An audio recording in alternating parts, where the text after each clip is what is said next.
Assalamualaikum warahmatullahi wabarakatuh. Bertemu lagi dengan saya Nur Fadila. Nah, kali ini saya akan membahas suatu film yang sangat menginspirasi anak-anak muda. Film apakah itu? The Billionaire. Nah, jadi film ini merupakan film Thailand, namun diragukan lagi kekuatan film ini karena film ini diangkat dari kisah nyata. Nah, pernahkah kalian di swalayan melihat atau membeli suatu produk yang bernama Thai Kei Noi? Nah, itu merupakan itu bersangkutan dengan film ini. Kenapa saya bilang? Nanti kita lihat ceritanya bagaimana. Oke. Cerita ini dimulai pada scenes di mana seorang anak muda datang ke bank untuk meminjam sejumlah uang yang terbilang besar.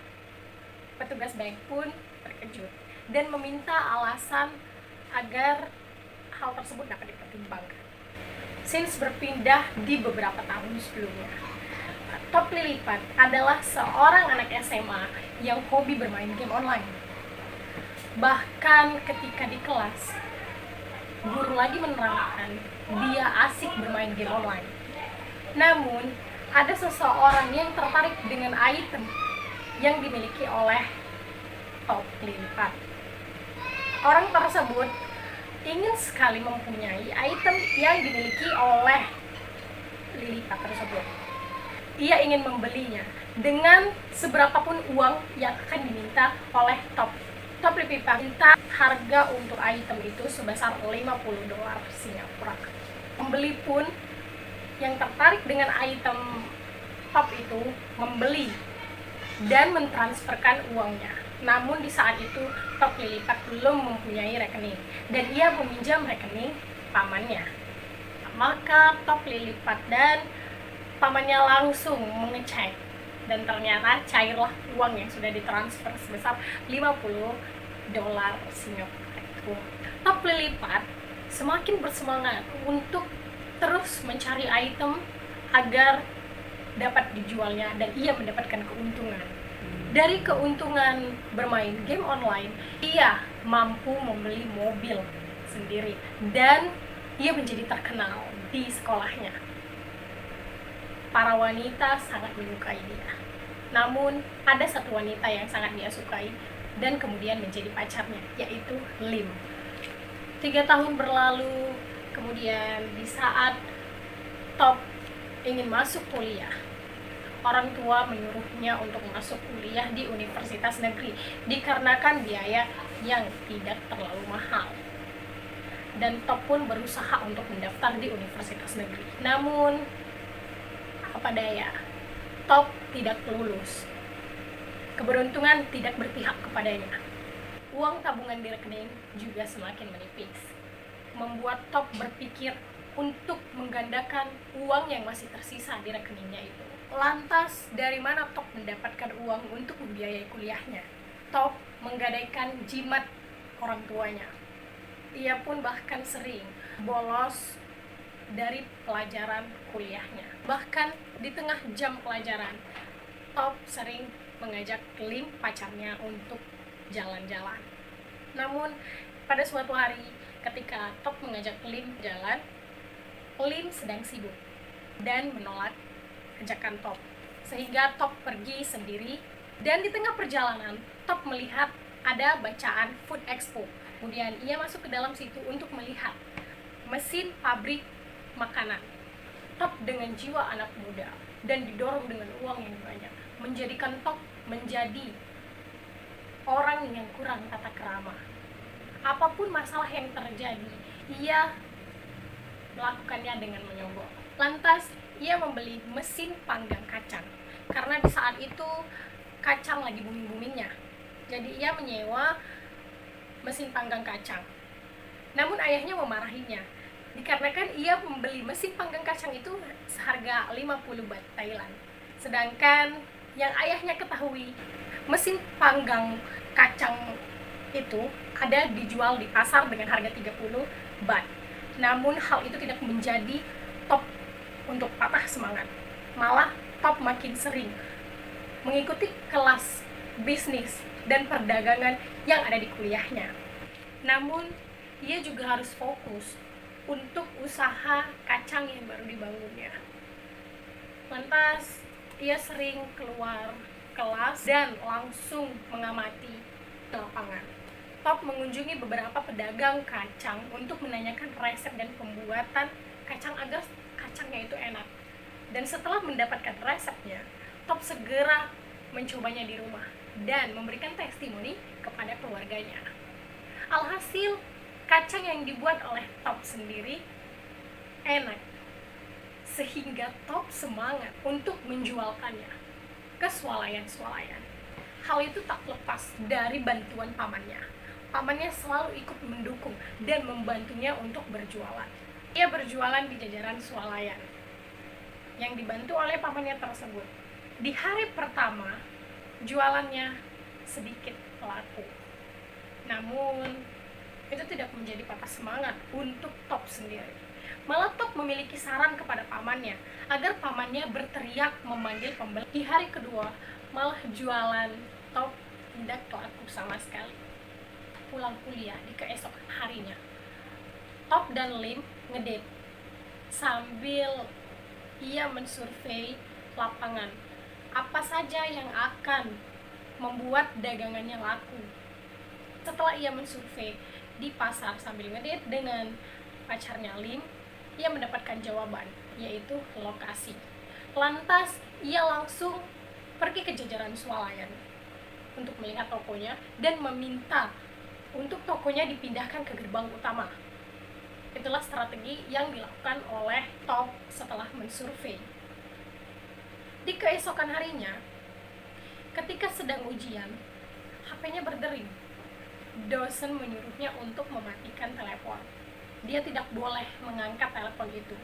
Jika dia mengangkat, dia tidak bisa mengikuti ujian kembali dan harus keluar dari ruangan. Top sangat dilema, karena yang menelpon merupakan pamannya. Dia bingung harus mereject telepon atau ia melanjutkan ujian kuliahnya. Dan akhirnya dia memilih untuk mengangkat telepon pamannya, dan artinya ia harus keluar dan tidak boleh ikut ujian lagi. Ketika ia mengangkat telepon pamannya, ada kabar baik dari pamannya bahwasanya jualan kacang Top banyak laku keras terjual. Hal itu membuat Top semakin bersemangat. Tak lama, usaha Top berjalan mulus. Setelah beberapa minggu kemudian, Top mengalami kendala dalam usahanya. Asap mesin pemanggang kacang mengotori atap mall, sehingga manajer mall itu menegur Top untuk membersihkan atap yang kotor itu sebelum mall tutup. Sehingga Top pun berusaha untuk membersihkannya bersama ibunya. Jika Top tidak bisa membersihkan atap mall itu sebelum mall tutup, maka kontrak kerja antara Top dengan manajer mall itu akan diputus. Dan Top berusaha keras untuk mempercepat pembersihannya. Namun Top juga kalah. Top kalah di waktu. Satpam mall menegurnya untuk segera pulang. Namun Top tidak mau. Top masih bersikeras untuk membersihkan mall itu sampai selesai. Dan Top berusaha menyogok satpam mall dengan uang. Satpam menolak keras dan menegur ibunya untuk mengajari Top tata krama dan kejujuran. Dengan begitu, kontrak antara mall dengan usaha Top diputus. Dan dengan sedih hati, Top dan ibunya memutuskan untuk pulang ke rumah. Namun di tengah perjalanan, ibu Top mengatakan kepada Top bahwasanya ia akan pergi ke luar negeri. Dan ia mengajak Top untuk pergi ke luar negeri dikarenakan mereka terlilit hutang. Top sangat sedih mendengarnya. Namun Top tidak akan ikut bersama orang tuanya, dan ia janji kepada ibunya bahwa ia akan berusaha keras di sini agar menjadi orang yang sukses. Terutama ia pengen sekali menjadi pengusaha sukses. Ibunya mengizinkannya dengan sedih hati. Mereka pun berpisah. Top yang stres karena tidak bisa berjualan lagi, ditambah papan hutang yang terpampang di rumahnya membuat Top semakin stres, semakin bingung. Dan di tengah perjalanan, ia melihat Lim, pacarnya, bersenang-senang dengan temannya. Kemudian Lim mendorong Top sampai terjatuh dikarenakan ia kesal dengan Top yang tidak memberikan kabar. Top terus membujuk Lim agar mendengarkan penjelasannya. Sambil di perjalanan, Lim memberikan sebuah makanan, yaitu rumput laut, dan ia menawarkannya kepada, dan kemudian Top merasakan makanan ini enak. Terbesitlah di pikirannya untuk menjual rumput laut ini. Top pun mulai menggoreng rumput lautnya sendiri. Namun ada kendala di rumput laut itu. Rumput lautnya terasa pahit dan tidak bisa bertahan selama 3 hari. Nah, dari situlah mengapa Top di awal scene tadi pergi ke bank untuk meminjam uang. Itulah alasannya. Dari awalnya pegawai bank tidak tertarik mendengar alasan Top, kini menjadi tertarik dan excited.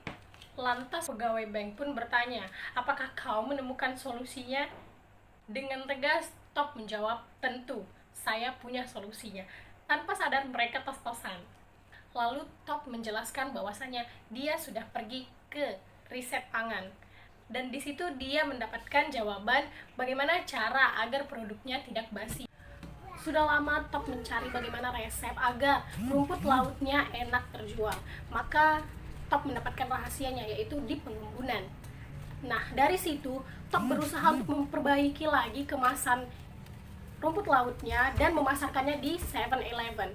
Namun tak semulus apa yang dia pikirkan. Rumput lautnya tidak diterima oleh manajer 7-Eleven dikarenakan harga yang terlalu mahal dan kemasan yang jelek. Kemudian Top berusaha lagi untuk keesokan harinya datang memperbaiki dan bekerja sama juga dengan desainer dalam pengemasannya. Namun tidak begitu direspon oleh manajer 7-Eleven, sehingga Top putus asa dan meletakkan produk rumput lautnya itu di kantor 7-Eleven. Namun nasib baik berada kepada Top. Karyawan mendapatkan produk yang tadi dibuang oleh Top, dan kemudian karyawan 7-Eleven menanyakannya lagi kepada manajer 7-Eleven bahwasanya produk ini layak untuk dijual.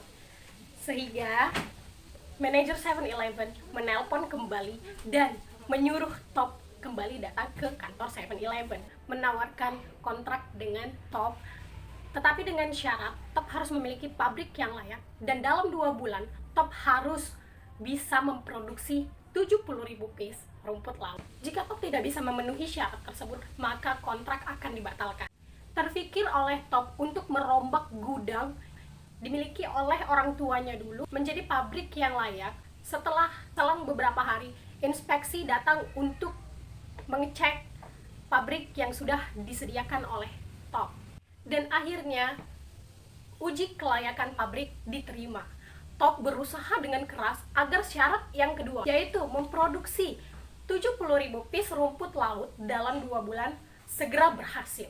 Ia berusaha semaksimal mungkin tanpa ada kata lelah bersama pamannya. Di mana hari H tiba, Top berhasil memproduksi 70.000 piece dalam 2 bulan. Namun dia terlambat, tapi meyakinkan bahwasanya dari subuh tidak berhenti untuk bekerja dalam hal pengepakan. Lagi-lagi dengan keyakinan itu, pengawas menerima alasan yang diberikan oleh Top, sehingga produk rumput lautnya diterima. Dan ia menelpon ayahnya. Sambil menangis, ia menyuruh ayahnya pulang, bahwasanya dia sudah berhasil dan akan melunasi utang orang tuanya tersebut. Kini Top memiliki 2.500 karyawan dengan produk yang sudah tersebar ke seluruh dunia. Dan juga Top sekarang memiliki perkebunan rumput laut di Korea Selatan. Penghasilannya pun mencapai 1.500 juta baht per tahun, atau sekitar 450 miliar per tahunnya. Kini Top sudah menjadi pengusaha sukses di usia yang muda.